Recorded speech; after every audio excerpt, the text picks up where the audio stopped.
your stories about my work in DC. So I'm looking forward to answering them as best I can.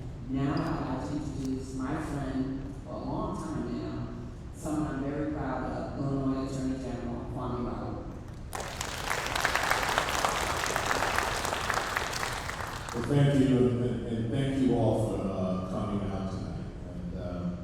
And I say that with all sincerity. I'll start by referencing something that the Chief Justice of the Supreme Court, who I frequently disagree with, said recently, I think back in May, which I actually agree with. He was speaking to a group of students at the Georgetown Law Center, and he said that the rule of law is under threat.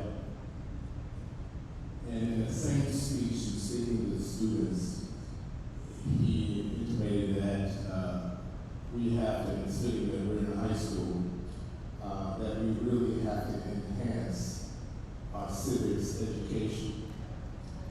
And I think what he was saying is that while we're filing all these lawsuits, while the ACLU is filing all these lawsuits, while different organizations are filing all the lawsuits, there's this repeating question that keeps on coming up. To what extent is the president and the administration going to abide by judicial orders? I think he was responding to the fact that judges were getting threatening messages and pizzas that they did not order being sent to their homes.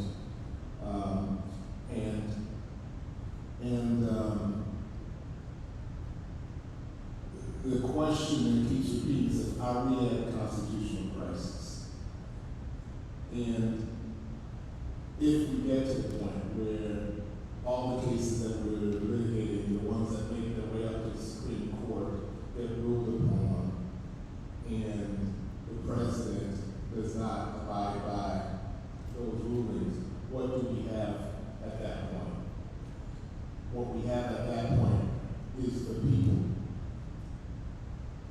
But if and only if the people realize that their constitutional rights are being violated, there's a lot of distraction going on from a lot of the wins that we have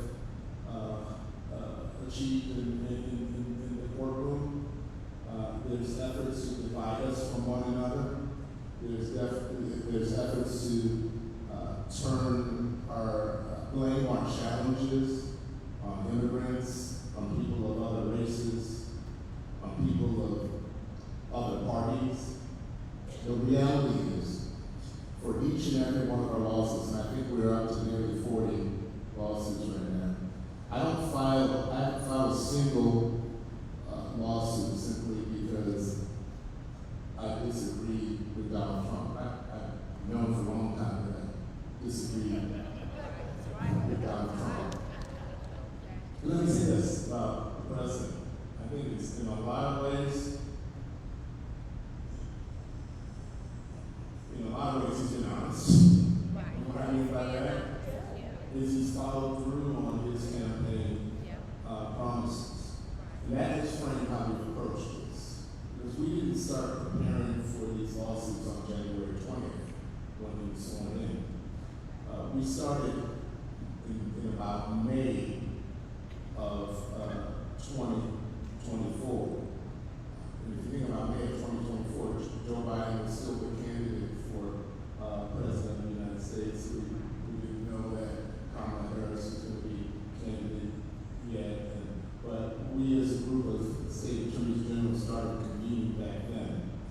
We had multiple meetings. We studied Project 2025.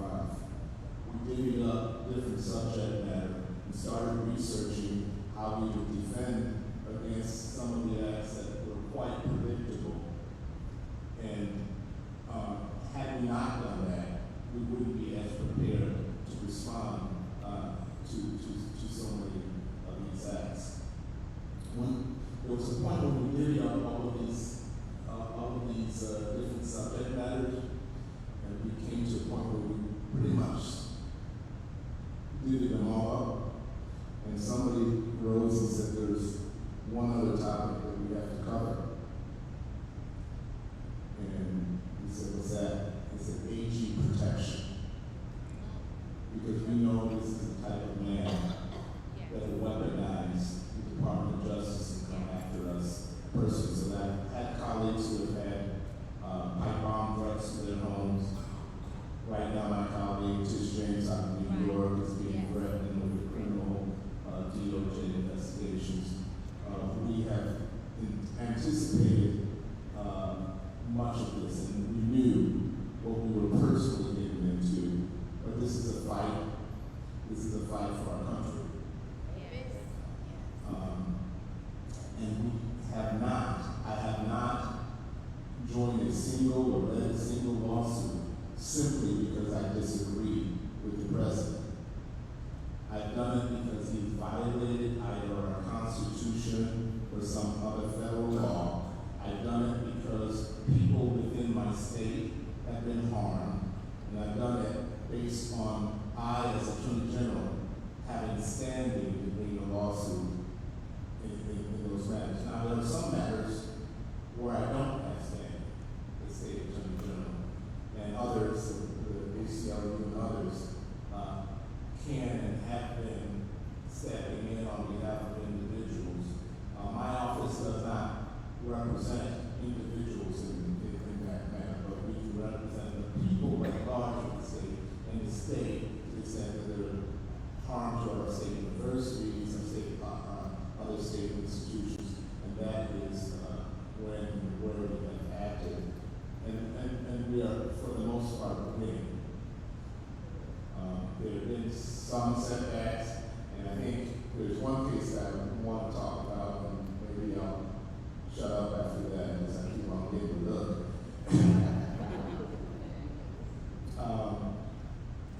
One of the first cases is birthright citizenship.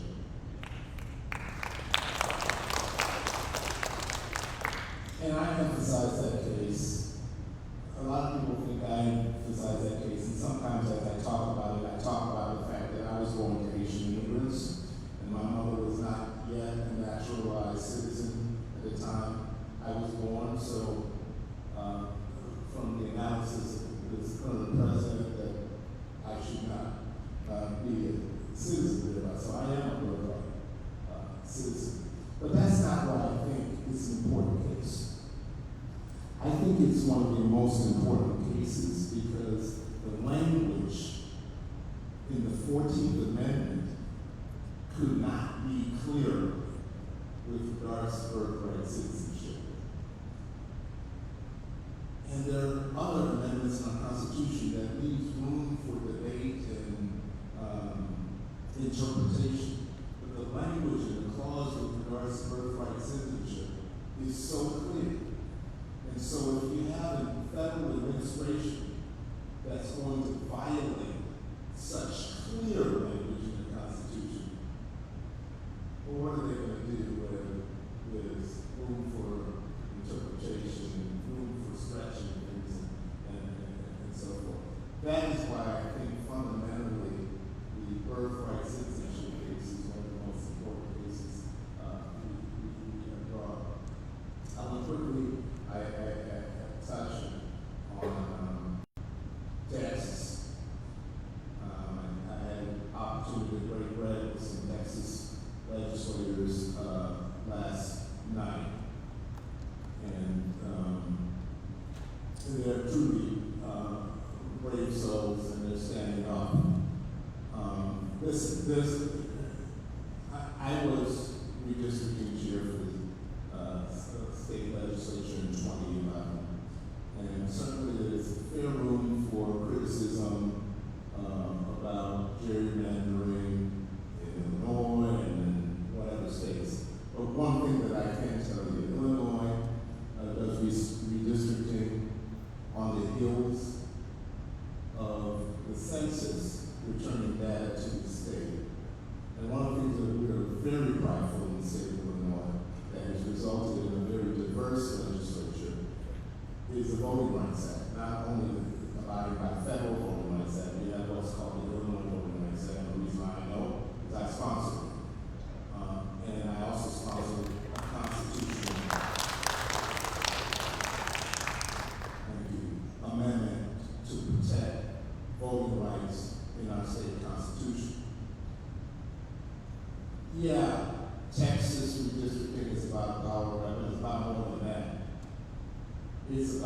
reducing representation of African American voters in the state that is most populous with African Americans.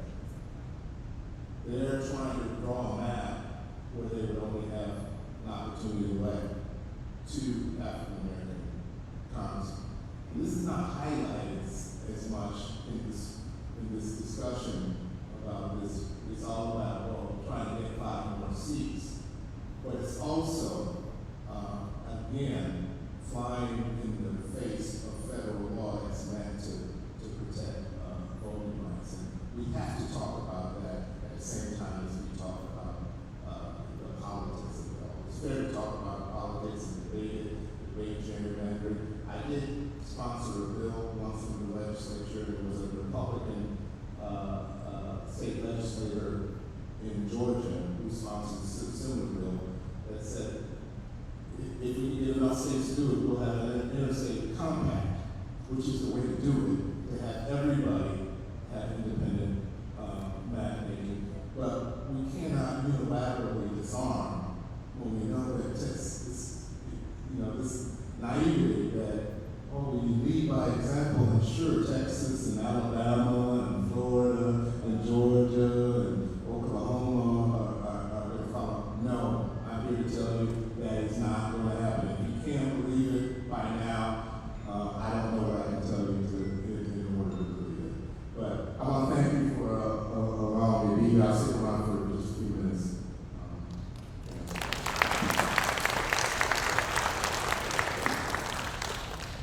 Good evening. Can I just, at the top, having heard this, can I just encourage you all to do something for just a moment? Just turn around and look around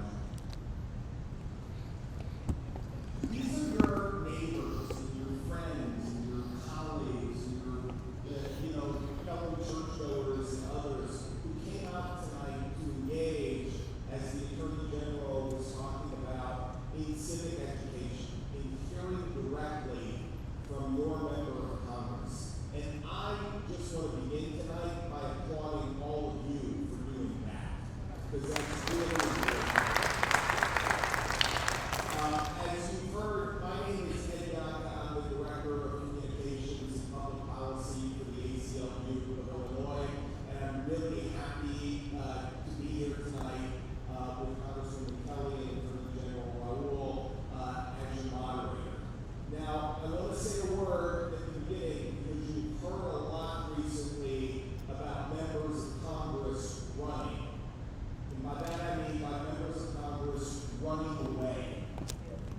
We saw the entire majority party Congress run away from Washington, D.C. a few weeks ago because they didn't want to vote on a measure related to the Epstein files. And now we see them across the country running away from events like this to hear from folks like you about the things that are on your mind. That's not what's happening here tonight. And we should all thank Congresswoman Kelly for giving us this opportunity to have this discussion.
share a story about you or someone you know that's going through something that you want me to take back to DC, because we're traveling the country. I was in New Orleans with Hakeem Jeffries.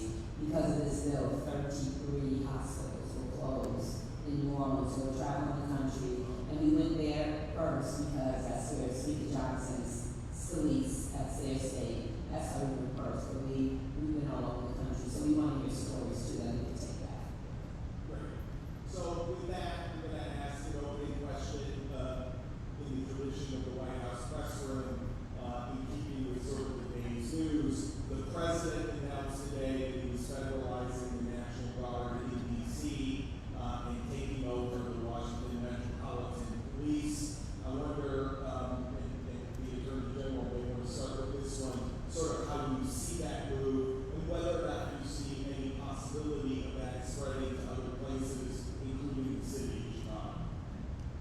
Yeah, so there's a distinction between the District of Columbia and the state of Illinois or any of the other 50 states in that, for instance, right now, it is the federal prosecutors that prosecute all the felonies in the District of Columbia. So already there is collaboration between local and federal within the District of Columbia. And from my understanding, in talking to my colleagues today in the District of Columbia, the language of the president's order, it doesn't really change that much from what is going on a day-to-day basis in the district. Now, he did intimate, he did insinuate that he might be coming to Chicago or New York next. There's a federal law, Posse Comitatus Act, that allows for only 3 instances for the president to nationalize the National Guard for doing local law enforcement. One, if there's a foreign invasion, and we're not really experiencing a foreign invasion right now. The other is to repel an uprising, and that's not happening. And the other is to put to affect federal law, to enforce federal law in a way that normal activity won't allow for. So, for instance, if you think of back in the days when schools were being desegregated and to enforce civil rights, it took some federal enforcement effort to do so in southern states. None of those are the circumstances that we're facing. Sure, in the city of Chicago, we're dealing with crime, and you hear stories on the evening news on a daily basis. But the actual crime rates are going down. There's nothing that's indicating that we need the National Guard who's not trained. The National Guard who's not trained to do local law enforcement, who does not know neighborhoods, who does not know communities, who does not know the nuances of crime trends, to come into neighborhoods and try to do this. That would be a disaster. Yeah. And I would just add, it's very interesting that he's so concerned all of a sudden when as soon as he came, he shut down the Office of Gun Violence Prevention. And what he also done, all the legislation that we passed under President Biden to deal with violence, he's clawed back all of that money from many of the agencies that were doing really good work in community violence intervention. So it's a bit hypocritical. And also the other thing is, it's interesting, it's just these Democratic cities that he's going to, and so far all the cities that have been named have black mayors. That's the other thing also. And it's just so disrespectful to the mayor of DC, so disrespectful. this part is important. You know, my office, I prided myself on law enforcement partnerships. We call it force multiplying. And so we've really nurtured our relationship with both local law enforcement partners as well as federal law enforcement partners. The current ATF SAC here in Chicago, a guy named Chris Iman, he's brought technology to Chicago to deal with not only those individuals who are the end shooter, but we're not manufacturing these guns in the city of Chicago. We're not legally selling them in the city of Chicago. They're being illegally trafficked into the city. And so the ATF has brought their crime gun intelligence center and has invited us all in. So federal law enforcement has been and is already partnering with local law enforcement on crime. The problem is the president wants to pull those federal law enforcement officers from their daily responsibilities to do other things such as immigration enforcement. And that undermines public safety more so than it helps public safety. So that's actually a really great segue to the first audience question this evening, which comes from Dr. LaShawn Latrice, who asks, what resources can we access in the South suburbs to create proactively enhanced safe neighborhood conditions? Well, as I said, under the Bipartisan Safer Communities Act, there's millions and millions and millions and millions of dollars have been back for community violence intervention and prevention, and there are entities in the South suburbs. One of my staffers is here, I don't see her, but she works with some of the organizations on community violence intervention, but now their money is drying up. But there are federal grants for that money, and actually I have a grants person in my office, so if you ever wanted to raise your hand, I see that. Whoever asked the question, call our office and meet with Lenita about what you're looking for and how we can help you look for what's available. We definitely want to do that. We work with a lot of different organizations and have all that money for violence prevention. Peter Rosenblum asks a question that I think we've heard in a lot of different places, which is, what can be done to fight back against ICE raids?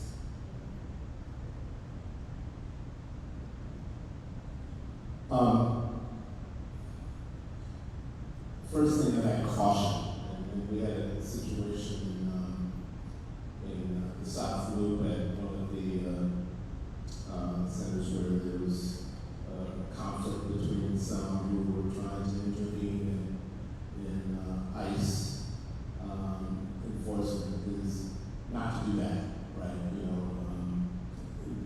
ICE law enforcement officers are law enforcement officers. If you try to prohibit them from carrying out their duties, you can get arrested for it. And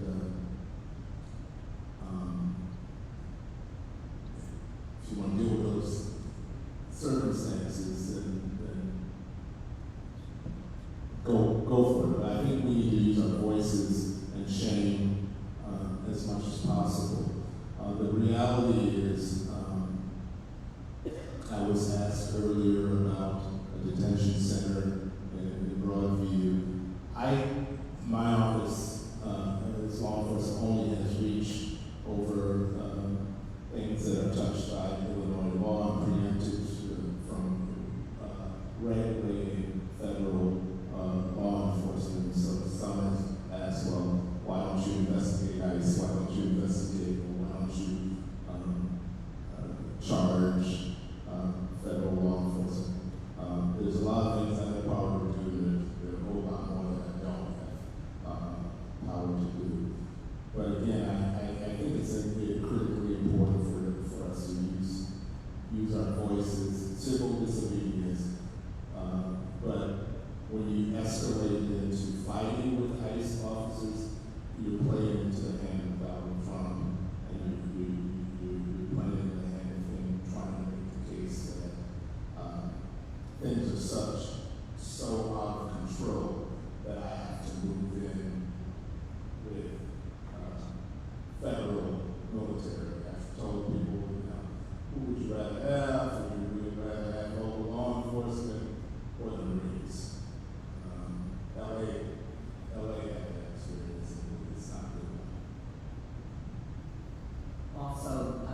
entire Illinois delegation of the Democrats.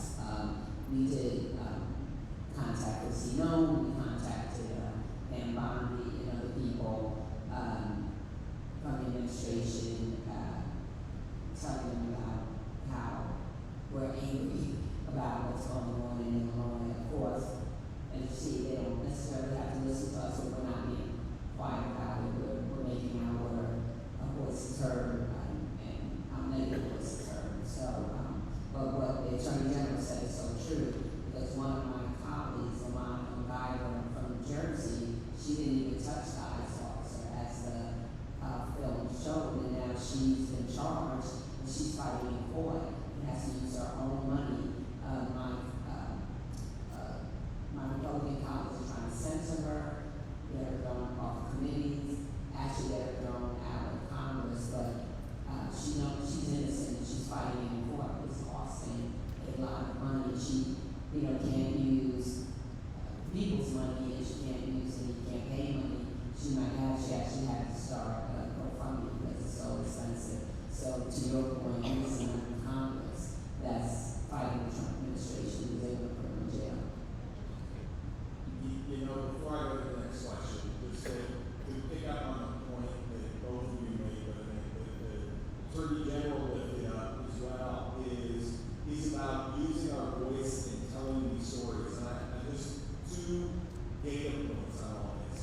The first is, I don't think people, while they broadly are opposed and are opposing these policies, I don't think they actually realize how bad this is. In many parts of the country, you have masked, unidentified, heavily armed ICE officers marauding through the streets of our communities in unmarked vehicles, simply picking up people. And when they pick those people up, they don't have a warrant for them. In fact, they often, as we heard in a case that we're involved in here in Chicago, we hear that they literally handcuff somebody, put them in the back of the vehicle while they make up a reason to arrest them. And we have to keep telling that story as often as we can, because people did not vote for that. And the more we can keep the pressure on that that's what we're talking about, and that those are the things that we're concerned about, and not have the discussion and the debate about something else, that's a place where we're on much better ground and get to move people towards being opposed to all of the policies that have led to all of the lawsuits that the Attorney General was talking about. Terry Watkins asks, what should the public be doing in response to the authoritarian takeover of our country? I know all of you live in Chicago, and many of you are represented maybe by me or maybe by another member, which would be a Democrat. But if you have any friends that live in red states or represented by Republicans, whether in the state or not, please tell them to call, to write, come to DC, go to their offices, because they are ceding their power, and they're more afraid of Donald Trump than they are of their constituents. It should not be like that. We should be concerned about how our constituents think, and they are ceding their power. And so it's great when my colleague in Nebraska had his, I think it was Nebraska town hall meeting, and people made their voices heard, Democrats and Republican and Independent. Because the thing is, even though I'm fighting as a Democrat, but this has affected Democrats, Republicans, Independents. It doesn't matter where you live. My district is urban, suburban, rural. I started in Chicago, I go south of Danville, west of Pontiac. My farmers are complaining bitterly, even though most of them voted for Donald Trump. And they said that in my office, but I said, well, you have to complain. Don't let them get away with it. You have to speak up. There's no time for the sideline. People have got to speak up. But if you're represented by someone along with this program, it's even more important that you speak up. Yeah, I think that's an excellent point, and I'll pick up on that a little bit. I spoke earlier about not bring a lawsuit unless there are harms to people in the state. But in the vast majority, if not all of these cases, there are harms to people in red states as well. If you think about, we sued with regards to the cut of funding to the National Institute of Health. This is funding going towards cancer research. I'm a cancer survivor myself. This is funding going to research institutions around the country. The University of Alabama, not in a blue state, will suffer severely from these cuts. We've advocated against some of the education funding, and as a result of our advocacy, if we were successful with our litigation, the funding would be restored to the blue states and not the red states. So we had some red state senators complaining about that, and all of a sudden the federal government made a decision to reverse course with regards to those funding cuts. The last thing I'm going to mention is the big beautiful bill, and talking about the harms that are across the board. You know, there are folks who are big modern Trump supporters who are on Medicaid, who will be harmed, right? There are rural hospitals throughout the country that will close down. And in response to that, what they did, they put in a little provision for the rural funding of rural hospitals. First of all, it's inadequate. But secondly, it's a bit racist. Because when we talk about rural hospitals, we're talking about safety net hospitals. What was absent from that advocacy is urban safety net hospitals. We're going to have funding for special funding to say rural hospitals, but not urban safety net hospitals. This is healthcare. This is life-saving care. And what I would say is we have to speak about how it's just as harmful for Republicans in America as it is for Democrats. It's a Republican, Democrat, Independent, Green, I don't care, ranking and Hyde Park, whatever the party is. It's certain people all across the world. Also in Illinois, 9 rural hospitals were closed, 2 in my district, in Danville, and then in Houston, and like I said, in Louisiana, 33, and there was another state that did that, 26 hospitals were closed. But the thing is, it doesn't matter if you're on Medicaid or not, if that's your hospital, then your hospital closes. Also, in Illinois State, South Nevada, but we're going to be just as effective. Same thing with, SNAP, food stamps.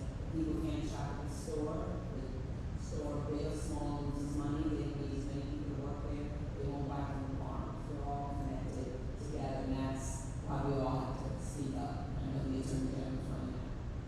I want to thank Congresswoman and Ed for allowing me to share this table and mic with you. And I want to thank all of you all for coming out. This is what's important.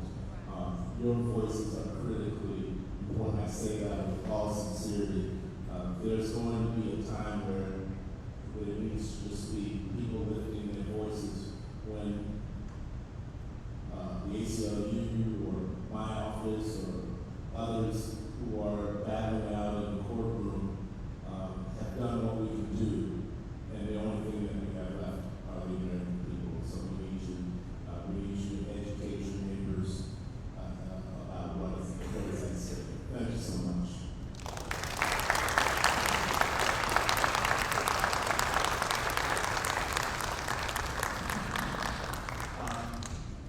I love Terry's questions about what we should be doing about the authoritarian march of the Trump administration. If I can offer one other little piece of advice, we ought to call it just that. We talk about these things in a microcosm.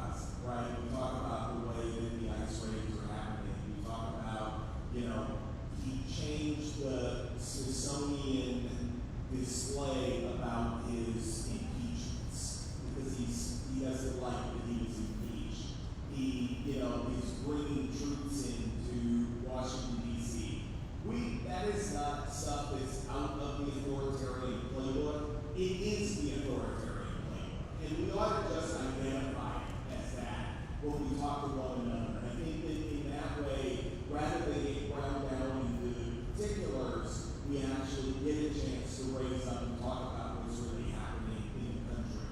I'm going to go to the next question. I do want to remind you, if you have a question in the audience, if you want to raise your hand, the staff will come around with a microphone. We can do that. But in the meantime, Dan Schwartz, Congresswoman, asks, what is your office doing to support the rights of immigrants in Chicago? What we did in the district now, what we did in the district completely, we had, first of all, know your rights. And at first, when we wanted to do it, we wanted to do it for immigrants, for the document, but then we realized they weren't going to come to the forum because they were afraid. And so what we did, we educated the entities that would deal with them, whether it was school or social service agency, the police, some of the police forces are there from some of the area that I represent, and we did a brochure so that the people dealing with immigrants or the undocumented would know what to do and what to tell them, because they may be more the trusted messenger, than sometimes we are. So we gave it to the people that deal with that group. And then, for me, every piece of legislation or anything I can do in DC, I have signed, from Dreamers to immigration reform. The other thing we need to have ambassadors and diplomats in these countries. Under the first President Trump, we seem to have lost a lot of people, and then they were replaced, and then under President Biden, they slow walked, all the appointments so much. President Biden was able to do a lot of federal with judges, but as far as ambassadors and diplomats, not so much. So, and that's a problem too, that we're not in these countries like we used to be. But everything, even in Congress, we have members of Congress that are professionally have been involved with the immigration system, and they have classes or forums or to teach all of us, what needs to be done. So there's definitely great leaders, and in this case, I follow the leader and do what they tell me to do.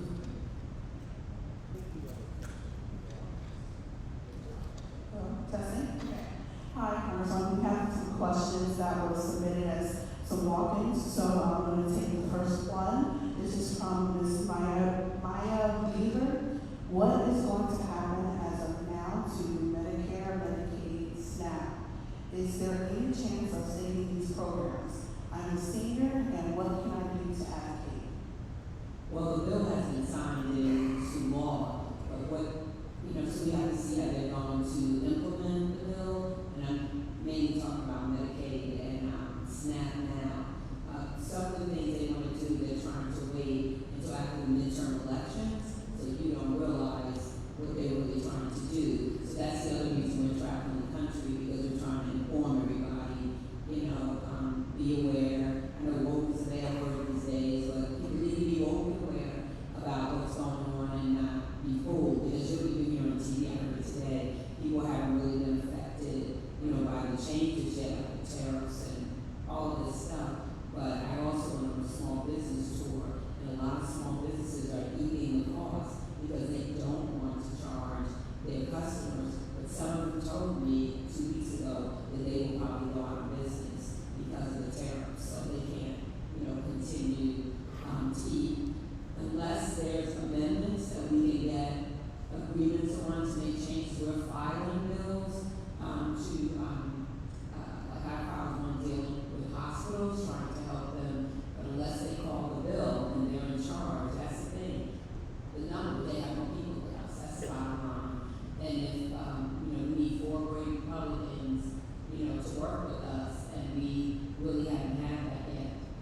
go into effect.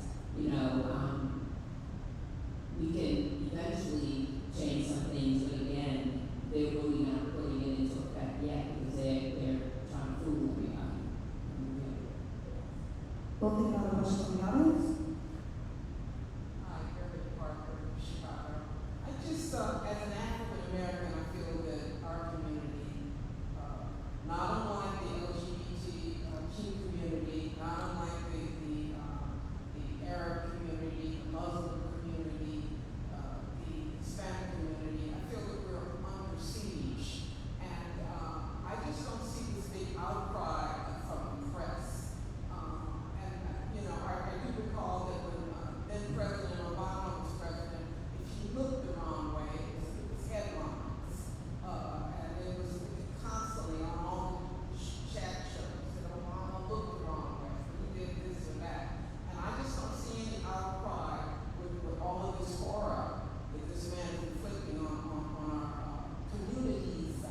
I just don't see it. I mean, now he's basically military to DC. That's insane. That's racist. The whole thing with the eye just completely wiping that out. That's racist. All of this craziness that he's doing. And I just don't see a big outcry from the media. And I can remember when President Obama was running for president, and they said, oh, he was middle class, so he didn't relate to the people. When all of the president before him was going with a silver spoon in their mouth, Bush. But he had to get up, he and his brother-in-law, and proclaim how down with the people they were. Ridiculous. So I'm just wondering whether or not the Democrats and the progressives should put a little more heat on the media, because they're all sort of look like cowering cowards. Well, as my grandmother used to say, if this was Barack Obama now, he would be under the jail. That's my grandmother used to say. No, I totally agree with you. Barack couldn't wear a tan suit for that talked about. And, you know, I don't know what it is with President Trump.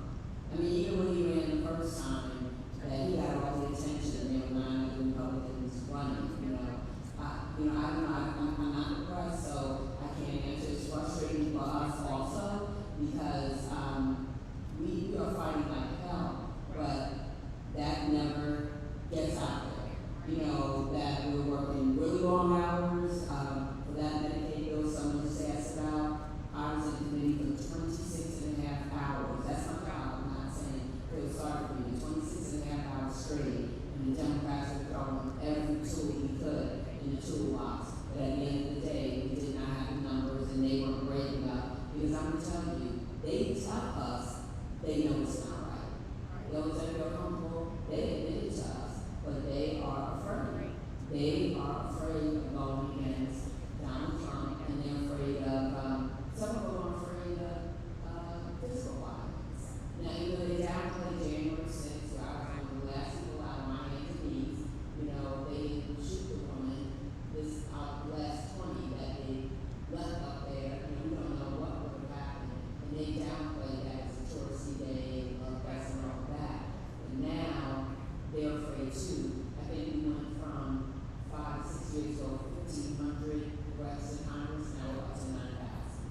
And we get what the AG is saying. Some of my colleagues had the pizzas delivered to their house that they never ordered. More than we know where we live, you know, kind of thing. They asked us all to put cameras up. I never had that. I have it now. And they put in money for more security after Minnesota happened. So some people are afraid, but the thing is, we're not here to serve Donald Trump, but you're afraid to be given a job. Really given a job. If I could just add one more thing, I actually think, you know, there's also a sense here that by chasing the media chasing the bright shiny objects often with Trump, it's the Qatari jet, it's it's this gambit about sending troops into DC, et cetera. What you don't hear is how the administration is trying to choke off Head Start funds for the South and West Side of Chicago. What you don't hear is about how they're using, quote, DEI to try to resegregate, educational institutions across the country.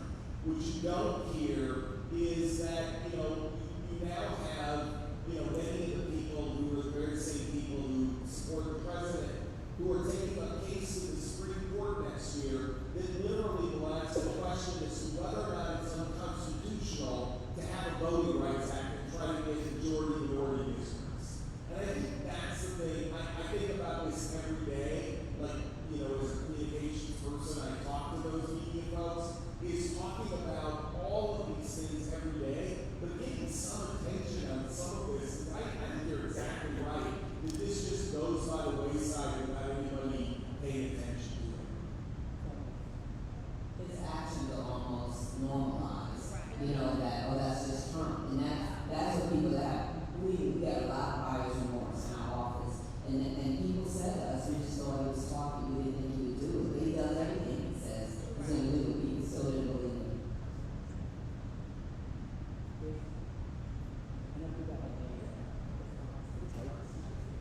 Okay, hi everyone. So my name is Sarah Sharp. I live in North Kentwood. Thank you for doing this. My question is two-part. So we recognize that Dems are not a majority. There's a lot you guys can't do right now. So my question is, one, what's being done either at the congressional level or the national party level to both win back the House and Senate? And then two, what are the plans going forward for a platform or a project 2028 or whatever? Is there work being done today to, if you do guys win back the houses, you're able to go in and make some changes really quickly? Because I feel a lot of frustration both for myself and friends that we're constantly being caught flat-footed with things, right? A lot of us was in Project 2025 and now here we are. And so what is the plan going forward if we do win back power? I didn't hear the first one. I didn't hear the first part of your, or the end part of your. What is there plans to, either at the national party level of, how to win back both houses, so some of the answer?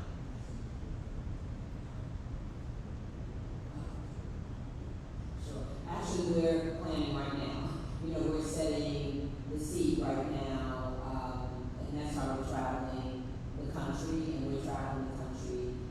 I'm on my government side. On the government side, I can't talk so much about the other side, but the other side is traveling, the country also. I think we learned a powerful lesson last November, and we're learning the lesson now. To me, there's things that need to be codified that we took for granted before. And I know a lot of my colleagues feel like that. Like, for instance, I cannot run for office, so I can run, but I'll be kicked off the ballot if I don't have an economic statement and different things like that. And you see Donald Trump, every other president did, he still hasn't turned in his taxes. Well, it was in, but there's things that he's not following, or do we need to say we shouldn't have a felon as the president? I think we really need to look and plan things like that so this, does not happen again. And also, I'm sure something will happen with gerrymandering, and as you said, it is fair across 50 states. Most people would go along with that, so we need to do, something around it too. Like my district is, I love my district, I love the diversity of my district, but I now have 3 offices and had to hire another person and have, get any more money. So it doesn't really make sense, but it's fine with me as a Republican, independent. I like that because I see things from different views and lenses. But yes, we're planning right now on what we need to do different, but also the other thing is we know we need to change some of the laws that we put in place, like, the bill that just passed, that we need to change that.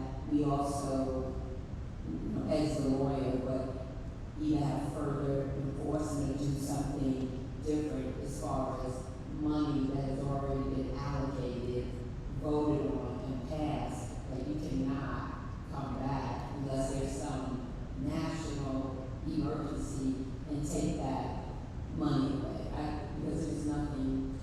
I think just the idea that you can't take federal funds and then use those funds to extort other people into behaving a way which you want. I think, that's one.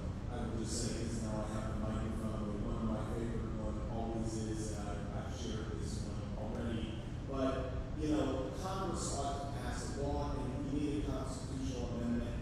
I've studied the framers of this country pretty closely. I know they do not want the president to have immunity from criminal prosecution. And that needs to be the worst first.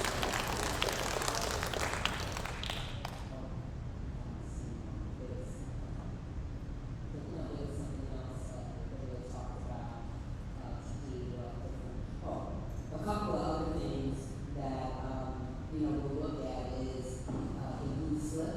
A lot of people don't know about that, but one senator has so much power as far as like federal judges if they don't want that federal judge. And also there's a lot of people that want to see the filibuster go against.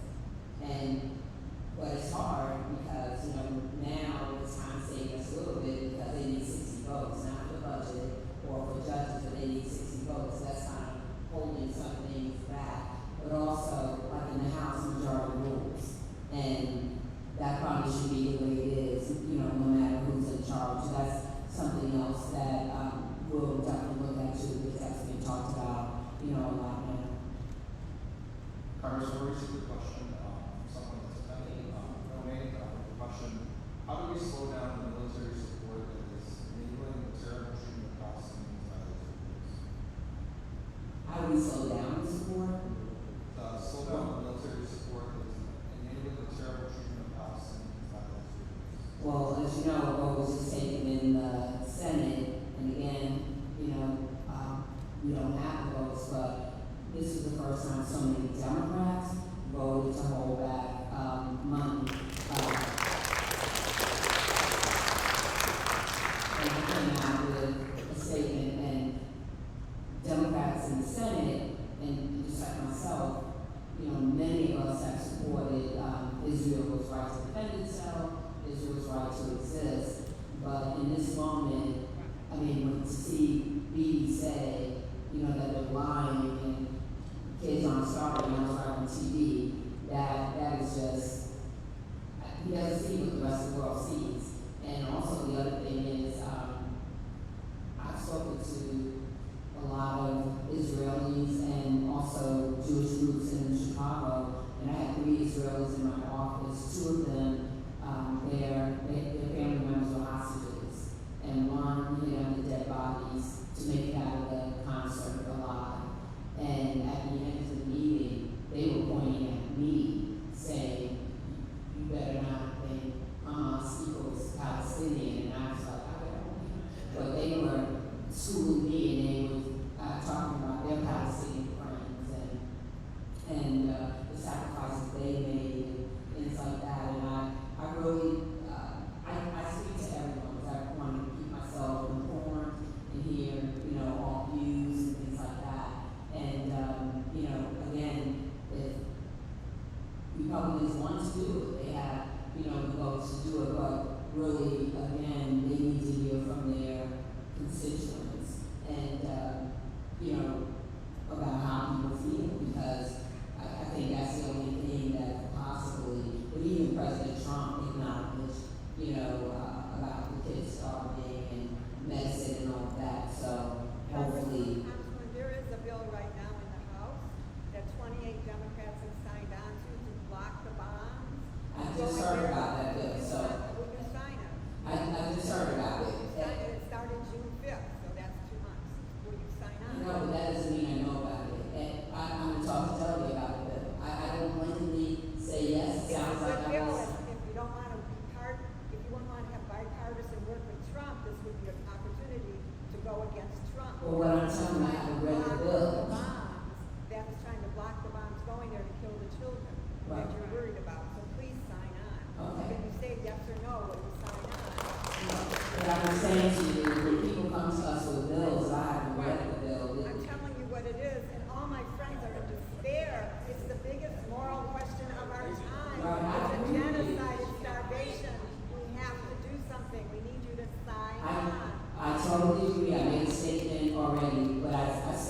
read the bill myself, and I'm actually talking to the sponsor of the bill probably tomorrow.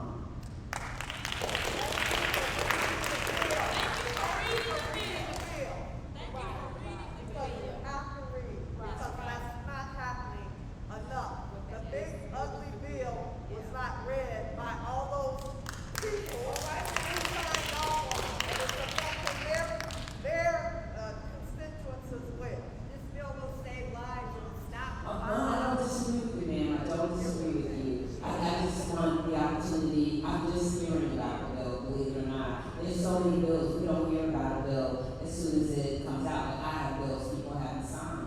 Not that they disagree with the bill, and they probably will, but there's lots of bills. And we depend on the sponsor also to let us know. Because again, there's 435 of us. There's a lot of your good colleagues that have signed up. That's fine, I still want to read it. Congresswoman, we have another question. This is from Jim O'Connor. Medicaid changes and new executive orders are likely to disproportionately affect people with substance use, behavioral mental health challenges. Will you help support organizations that meet federal guidelines who help vulnerable populations with housing and jobs? I always have and see no reason why I wouldn't. I actually was a psych major undergrad and have a master's in counseling. So mental health is very important to me. I worked on a mental health unit in Peoria, Illinois, and I've always supported all of those bills. I'm also on the health subcommittee, the chair of the Congressional Black Caucus Health Brain Trust. So health is my biggest portfolio.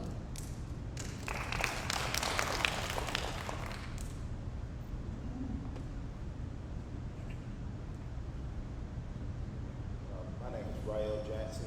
I've been to like a lot of forums with my brother's keeper, and one of the things that we don't talk about enough is civics education. As you guys said in the beginning, I went to CDC in 2023, and went to a lot of different caucus, like the Hyde Park caucus, and was asking, what is your civics curriculum? I could find no one with the civics curriculum at the CDC, which was very alarming. And so I'm kind of curious, what do we do to put that back into our system, because this room should be full of people, and I think it's some type of disconnect. They don't understand who makes decisions and how decisions are made. And then the other question is, how do we rebuild the systems that have been destroyed, like the Department of Education? It's been a lot of jobs lost. We haven't discussed any of that. How do we rebuild that in the next administration? All this brain trust that has been lost. Right. The way, I guess you went to the CDC and legislative conference, so usually a member of Congress picks what they want to do to sponsor. Like I usually do healthcare, gun violence prevention, maternal mortality, and morbidity. But I will suggest that, when I go back, that's needed. But we know from the calls we get in our office, that people don't necessarily know what the different levels of government do from the calls we get. And then we talk to one of my state reps and the calls that he gets. And then it would be nice if it was taught in school, as kids are coming through school to do that, but I know. But also, if we sponsor something like that, would people come? That's the other part of it. I can't resist telling this story. So a few years ago, Illinois put together a civics education task force, and they went across the state and took testimony from educators and from others. And the time that I got to go and present testimony to them was in this huge, gigantic suburban high school. And I drove into this high school, and there's a beautiful football stadium, not a field, a stadium, and a beautiful baseball stadium, tennis courts, and all of these things. And I went inside, and one of the people on the task force was the superintendent for that school district. And he said, I just don't know if we have enough money to teach civics. And I said, it's funny, because when I came in here today, I passed all this stuff that has nothing to do with education. And as a former high school athlete, I love all those things. But I think civics may be just a touch more important. And so, I think we've fallen behind. We're actually beginning to inject civics back into curricula in Illinois, but it's not enough.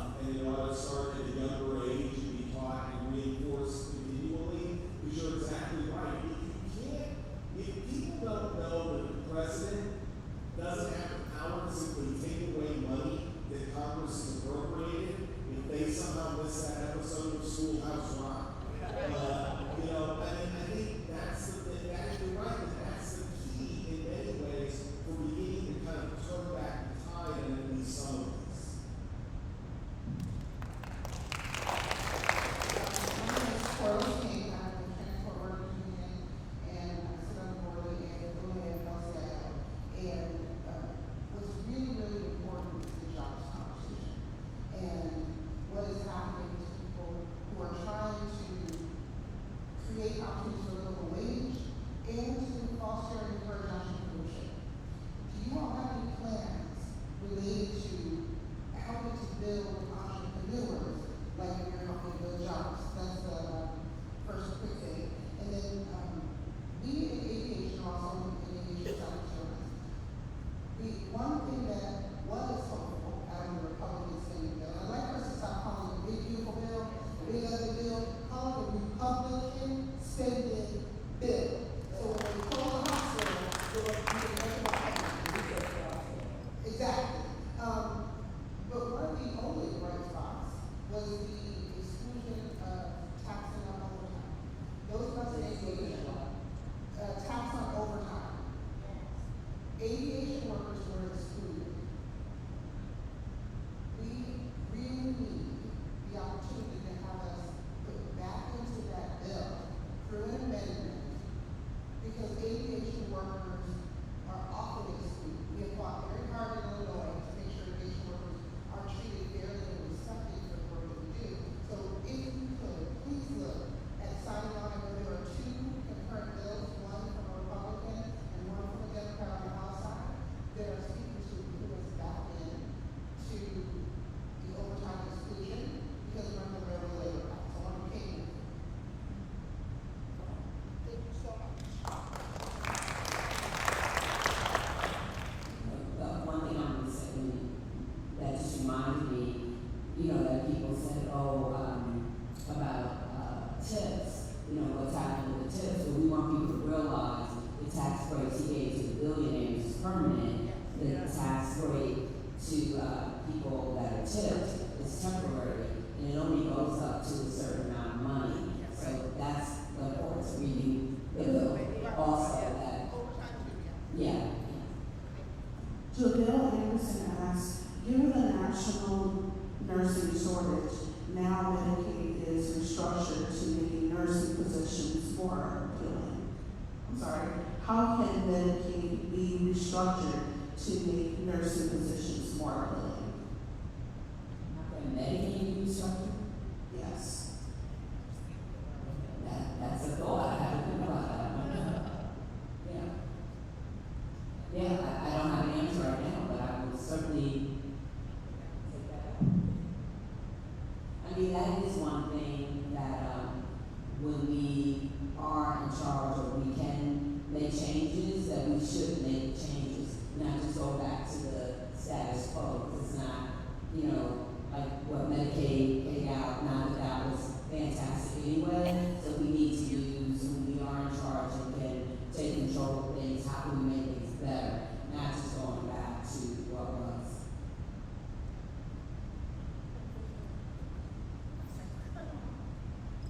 Florida Westfield, and my question is two parts related to student loans. The first part is, I was an applicant for the SAVE program, which is, you know, was a Wells program that was a program from Biden, expanded options for income-based payment, but it's litigation, and that program no longer exists. Based on that, I was put in forbearance. I think the article just applied for that, and we were advised that we would put it into under child nutrition, whatever income assistance type plan would be available to us. I still have not gotten information on those options. Moreover, my second part of that question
for recruiting and hiring ICE agents. One of the things they're offering ICE agents is student loan forgiveness. The idea that the people who went to the Supreme Court of the United States and said it was illegal and unconstitutional to give loan forgiveness, but apparently, it's certainly not for people who are working And a in signing bonus. so. And a signing bonus as well. Yeah, and a signing bonus, but not for people who are working in public interest in any way. But if you're willing to go out and put a mask on and, as I said, go out across the streets and kidnap people, they'll do it. It's crazy, but I can find out who's doing that litigation. And my staff is all over, so someone make sure they get a card and you call our office.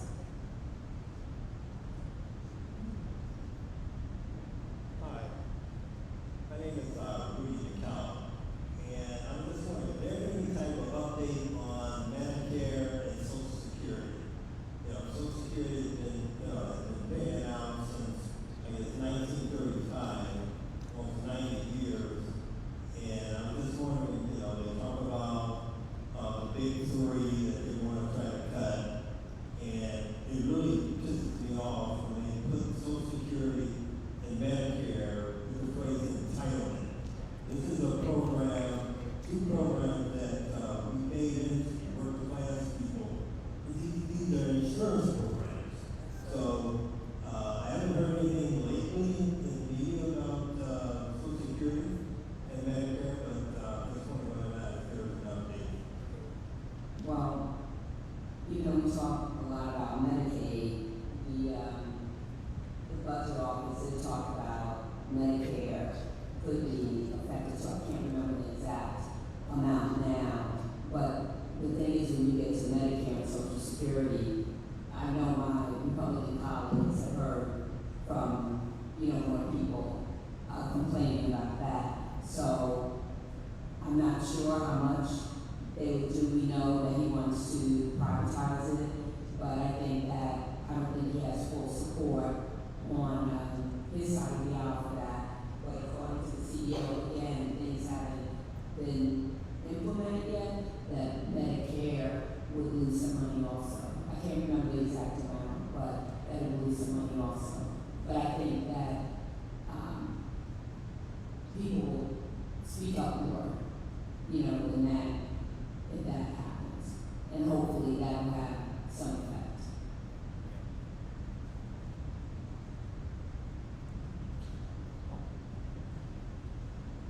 Good evening. I'm Reverend John Thomas. I chair the board of ACLU Chicago, which is an interfaith worker justice organization. We work primarily with immigrants, documented and undocumented. And you asked for stories, so I want to add to your story. We talked about immigrants who are afraid to come through an immigrant rights workshop, and that is true. And there are many immigrants who are sheltering at home and not going to work, not going to school, not going to medical appointments. But our members, hundreds of them, are still out organizing in their workplaces, taking risks, being courageous, trying to organize unions, trying to organize protection groups within their workplace. They're out on marches. They are bringing their friends and their colleagues to workers' rights and the immigrant rights workshops that we're holding. So when we talk about the immigrant community today, I think it's really important that people know that they are vulnerable, at risk, and afraid. But it's also really important for us to tell people that they are courageous, they are willing to take risks, and they're eager to work with all of us, not only to protect their own communities, but to protect all of our communities. So I hope you can add that to your story as you go around the district and elsewhere. Thank you.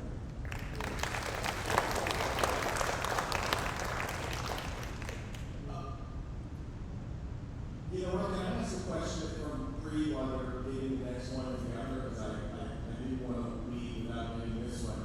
Congresswoman, what happened to reducing prices? How far are we away from seeing inflation reduced? Well, he said on day one that he would reduce prices, but most of you go to the grocery store, you buy gas, and that's not true. And those who might start to buy school clothes and school supplies they were saying that, people are shopping earlier before some of the tariffs kick in. But like I said, I've been visiting, small businesses and speaking to businesses, and they are going to kick in. And my farmers are scared to death because not only, the tariffs, but when he tore down USAID, which was our farmers' food that went to people all over the world, so that's not happening now. And the tariffs are now SNAP, so they're going to be, greatly affected. So the prices, as you know, haven't gone down. And, but he said, you have to suffer a little bit first, then everything will work out. His words, not mine. So I don't know when they're supposed to go down. According to what everyone's saying, they're going to continue to go up, unfortunately.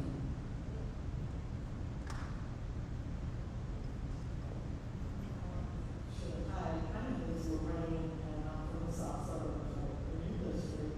My question is surrounding ICE agents. As we prepare our young children to return back to school, black and brown, those who may look a certain way to these ICE agents who probably lack a lot of education training. What are we doing or putting in place for our educators and our local police and to take action? Because I'm going to be a grandmother that's at the school picking them up every day that I can drop them off to, and I can even serve on the staff there too as a retired nurse of 30 years of the county. So I like to know what are we doing to protect our youth, because it's a big concern for me. Sure. Like I said, not only myself, but a lot of us have done Know Your Rights. We've held Know Your Rights for the educators, for the police, for social service agencies, so they know what action that they can take. And various members of Congress across the Chicagoland area have done it. We've shared what we've done with each other, to make sure we're more on one accord when it comes to this. And we actually have pamphlets that we, can send to any and everybody. Let me also encourage you to do two other things. The first is to reach out to the school and to the principal and ask them what their plan is if ICE shows up at their door. One of the things, because of some really good, the kind of work that the Congressman was talking about, some work that's been done by the Illinois State Board of Education, most schools have a plan and know precisely what they're going to do if somebody shows up, and they're willing to share that with you. And I think that would be one thing that I would do. The second thing is, in terms of local police, remember, I wish that our friend the Attorney General were still here, because he's in charge of enforcing the Trust Act across Illinois. The Trust Act ensures that state and local law enforcement officers don't engage in civil immigration enforcement across the state. Federal court recently threw out a lawsuit that the Trump administration had brought trying to challenge that law. And I think one of the things you can also do is call your local police department and say, are you following the Trust Act? Are you making sure that you're not, conducting activities with ICE? I think those two things, for you to have that piece of information, in part because you're able to share that out with others in your community. I think one of the things that we're seeing is that, there's lots of rumors based on a lot of the fear that, you heard before, and you hear that. I think having that information is the best antidote to that you can have. Question from Rebecca Bruckner. With the dissolution of the Department of Education, how will that affect the special education programs in our public schools? Well, even before that Medicaid will affect, cutting back on Medicaid will affect special ed in our schools. We had a press conference and I had a mom speak about that. Her son has autism, and it would cut back on the programs that he's had and the progress that he's made. Now, one of the things they wanted to do with the schools, it hasn't happened yet. Actually, I think he has to pull back. I think that was one of the cases he might have won. But if he was successful in the second district, I would have lost 6,777 teachers, just in my district alone. But that was one of the cases I believe they lost, right? With doing that, which they wanted to do. But when they finally do implement what they want to implement Medicaid, that will affect some of the special ed in schools.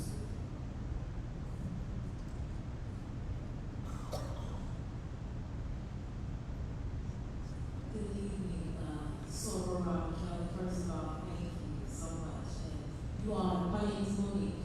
You partially answered my question because I was sitting here in frustration because I know we can't do everything, but we can do one thing. The mother here has already said several things. I'm a retired nurse. I'm going to volunteer. I'm a grandma. I'm going to take them to school. And you said, so ask the teachers, ask the police. So that's the one thing that I'm just really trying to figure out. Because I can't do everything, right? I vote. I help get signatures. I come to meetings. And I still feel sometimes defeated, right? And so I'm just trying to figure out what's the one thing that I can do to add value and to help, right? Because I just don't know what to do. Well, one thing I've said to everybody, I'll tell you something else, but this is one thing. Please don't get weary. They want you to get weary. Yeah. They want you to be swallowed up by the chaos. And we need you. I mean, members of Congress, we need you because, again, like I said, we're fighting with one arm tied behind our back. You know, I'm fighting until this arm falls off and I start kicking.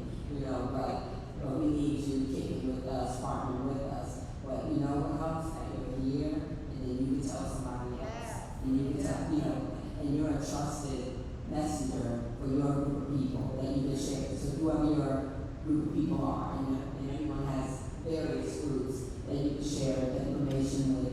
And when something else happens, maybe bring a friend, you know. And, like we actually had 200 people sign up. I'm happy for who is here, but we had 200 people, you know, sign up if things happen. But that's the thing we ask people to do, share your information. And of course, you know, you heard it all before, we need people to vote. We need people to vote in every election. There is a dog catcher. We need people to vote because that's how people move up and, you know, they get supporters because they're moving from, you know, one thing to another. It's just really, really important, you know, and I'm talking about this now, but someone asked about what we're going to do. You know, the other thing is we have to pass the John R. Lewis Voting Rights Act. Because people, you know, are still being you know, moving voting places around, shortening hours, just all the different things, you know, like it didn't, it stopped, but even women, your name had to match your birth certificate name, you know, but if you got married, you know, it's not going to match that, but even different things like that they're trying to do. So, if I could just say, you know, I'm a geek and a nerd about policy, so I listen to all these, you know, political podcasts, and they all talk about the one thing that will turn it all around, or the one thing that will do this. There's not one thing. There's a million things that you and I and everybody else here can do, whatever your thing is, do it. And keep doing it, and do it twice tomorrow, and 3 times the next day. Because whatever that is, that's what's going to make a difference for somebody. It may not be you, but it may be somebody else whose life can make a little bit better in all this mess. And that's the thing we have to keep doing. We are literally in the harm reduction business right now. We're not going to stop this madness. We're just going to keep as many people as we can from being harmed. And that's what folks like you can do every day. Thank you, Congresswoman. And you, sir. I want to follow what the sister said about what can we do individually, one-on-one. What can we do? Because I feel a sense of hopelessness. The people, you're doing your part.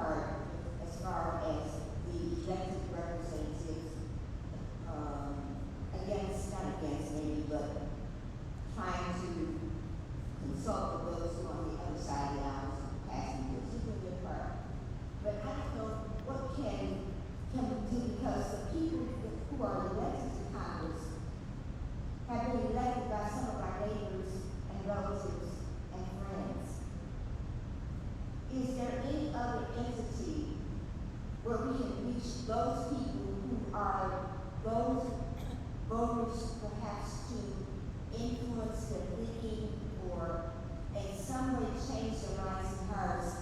I was born in Jericho, Mississippi. I was 12 years old and was standing on my grandmother's porch when they pulled Emmett Till's body from the river. I graduated from college in 1966. When Dr. King came to Chicago, I marched with him in Marquette. So I've seen over my lifetime what hate looks like. And so it has to start at the bottom of people. Elect those people.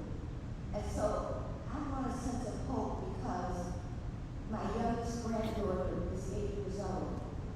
And I'm afraid that she is going to live the same life that my grandfather lived. My grandparents and my parents never voted. I'm a child of the Voting Rights Act of 65. I had a chance to vote. And so what else can we do perhaps to plow those fields and plant some seeds so that people that we work with, the next door to, etc., that they will come to a realization that this is not what America should be about. First of all, I would say please don't give up. You know, I'm in the belly of the beast, but I'm not going to let any person steal my joy. You know, I love my job. I'm proud to represent those of you in the audience that I represent. And the thing is, before the Civil Rights Act, all those people, how many people fought and marched and did everything that they could do. So we cannot give up. You know, that's what they want you to do. They want you to give up. And you're very knowledgeable. You live some of this, and you know, you have to share your knowledge. And yes, everyone's not going to agree, but we have to talk to each other. Like, I know people think in DC that, you know, we're clawing each other's eyes out, but that's not true. I mean, I don't like how my Republican colleagues vote. Sometimes I'm mad, pissed off, everything. But there are bills that I passed with my Republican colleagues. You know, I passed a dental bill for the underserved populations. I worked with 5 dentists to get that bill passed. They were all my Republican colleagues. And in my office right now, the bill is signed into law. It's signed by Donald Trump, which I hate when I'm saying in my office. But, you know, that's people over politics. You know, so, and so I work across the island on my values. I work across the island. It is getting hard. I'm not going to, you know, lie about that. It's just so disappointing that I just want to say, you know, you grown men, folks who grown men over there, like, how could you do this? You know, we're supposed to be serving the people, but that's what's happening now. We cannot give up. And because you have that 8-year-old, you can't give up. And, you know, we have to educate each other, like we were just saying. You know, you speak to your circle, your neighbors, and talk to them about, you know, what's going on. You can't give up. They want you to give up. Let me just say thank you for sharing that as history. I realize, you know, I sometimes think about my own. My father was the 8th of 11 children born, you know, in a house with no leader or plumbing, right? I'm sitting up here in one generation next to a congressman, and I have a 6-month-old granddaughter, and I sure don't want her to go back. And so, you know, that's the fight for me. But the one thing I would say, and I think when you think about talking to the people who voted for some of this, is give them the opportunity to come back. Don't force them to say they made a mistake. Give them an opening and talk to them about what's fair and what's possible and what America really want America to look like. And I think that's our opening to bring people back to us and to the things we're doing. You know, I'll just say one last thing, because I heard this today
Thank you for this opportunity to speak.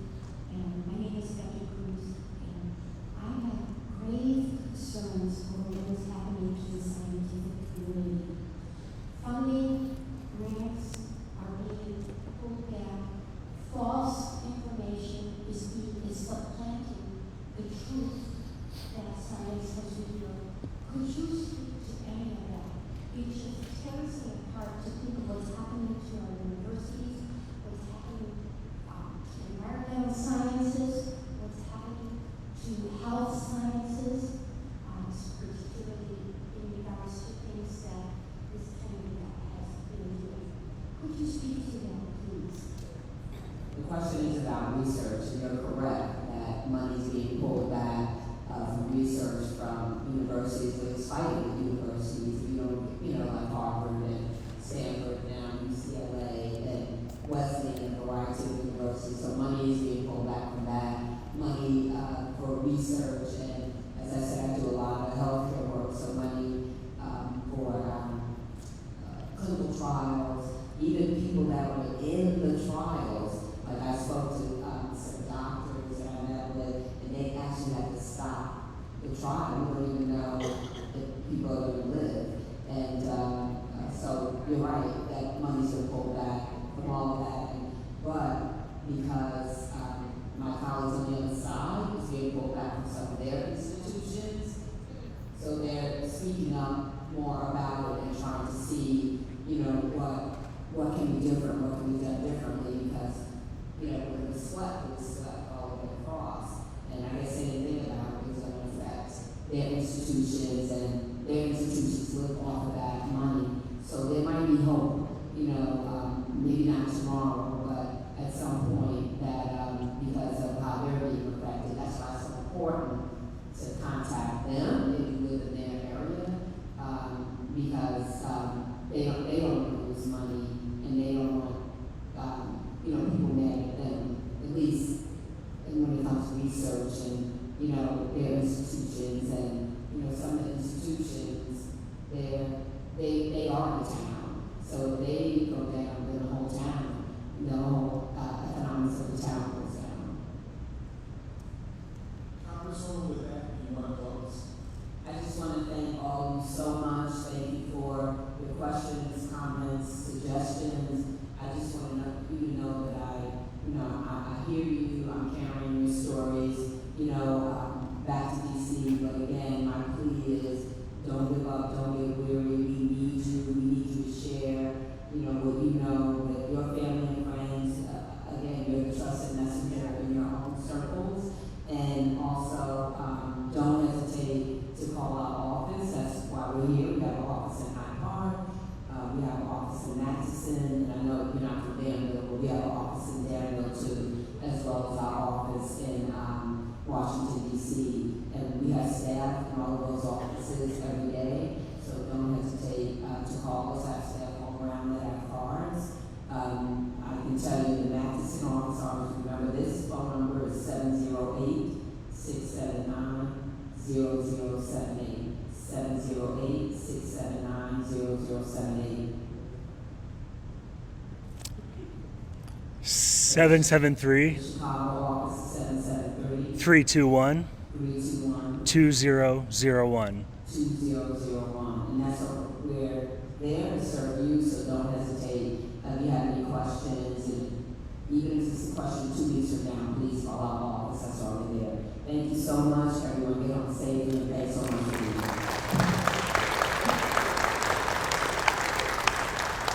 Let's sit there.